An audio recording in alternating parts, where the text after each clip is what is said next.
Nagulat ka of your relief? Or you disappointed over it? Well, so many things were said in the past days by other people. Pakinggan nyo na lang muna sila. I'm still composing my thoughts. I'm still composing my thoughts and I'll be making a statement in due time. Sir, sabi niyo hanap buhay. What do you mean by that, sir? Pumasok ako sa Grab delivery, sa food delivery at nakatanggap ako ng message sa aking app at nakakita ako na birthday cake. So I delivered it.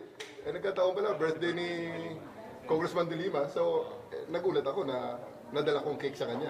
Sir, may offer daw sa iyong position.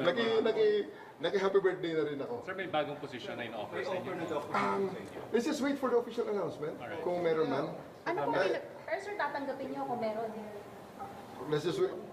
Masyado namang naunang karwahe dyan. Pag tatanggapin o hindi, wala pang ang announcement. Pero nakausap na po kayo ng presidente.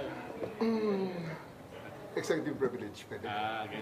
Sir, you think yung pagtanggal sa inyo has anything to do with yung binawi na mga appointments mo?